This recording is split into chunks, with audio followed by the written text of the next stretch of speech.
Дараа нь болохоор Гоёлын даашинз гэж кино. Аха. Бас яг тухайн үед нөгөө нэг манай ангийнхан өргөө кино театр. Яг манай сургууль өргөөгийн ард байдаг гэсэн. Өргөө дөнгөж шинжлэгдээд гоё болчлоо гэх тийш орж үзэл та гэл. Тэгээ Гоёлын даашинз чинь нөгөө нэг яг миний яг нөгөө хүүхэд шээ юу гэдэг шилжилж байна нас те. Одоо яг эсрэг хүснээ сонирхож эхэлж исэн бас те. Иймэрхүү охтууд надад таалагддаг юм байна да гэдгийг яг тодорхойлж эхэлж исэн нас болохоор аюу хүчтэй туссан. Тэгээд дээрээс нь би ч нөгөө нэг илүүдэлжинтэй, нүрээрээ дөрөсөвхтэй, өсөвч хястаг тийм. Одоо хинч тоодгүй те. Одоо тийм бой байсан болохоор сургуулийнхаа одоо prom queen-тэй явсаар агаад одоо ингэ жинхнээсээ хос болно гэдэг бол вау энэ ямар азтай гоё залуу бай тий.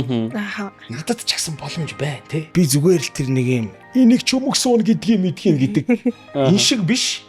Нөгөө гайшиг нь одоо ийм гоё залуу чинь байгаагаараа байгаа ийдэг ийм гоё залуу байх юм бол охтод сонирхох юм байна да намайг ч юм уу тий. Хамбал зангаа илүү дээшлүүлээ да. Өнгөрөө зангаа даръя да гэл тий.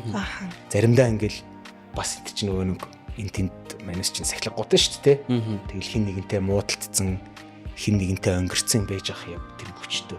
Би нөгөө нэг энийг чөмөг суун гэдэг багийтай ямар адилхан харагдаад байна гэл өөр өөрийгөө харснаа түүнээсээ ичээд тэр киноноос одоо хүн бол амар их юмыг авч ийн тий. Үдэж амьдарч байгаа шүү дээ. Одоо бороо айгүй царил их нэртэй шүү дээ. Яа. Яста яг л тэгдэг.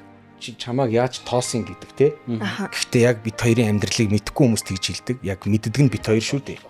Яг зөв те.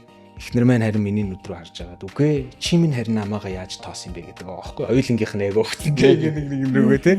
Одоо тэгэнгүүтээ юм айгу гоё мэдрэмж байгаа даа. Яг тэр кино хүмүүжүүлсэн байгаа даа те. Намайг яаж эхнэртэйгээ харилцах вэ гэдгийг заагаад өгсөн. Чи содогийн юунд орсон бэ гээл хүмүүс нэг ингээл одоо асуудаг юм шиг ба тий. Манай энэ найз залуу айгүй зөөлхөн хөөн гэд тий. Тэгээ зөөлхөн тийм болохоор надад тухтай байдаг юм аа гэж ингэж хэлсэн гэж байгаа байхгүй. Тэгэхээр тэр кино яг л тэр кино болоод байгаа байхгүй бараа тий. Тэр кинонд дэр чи нэг пив уугаад тасарч масраал ингээл нэг тийм айгүй зөөлөнгөө байдаг шүү дээ. Тэр үгээр хөглөгдөж амьдрах их гоё байгааз.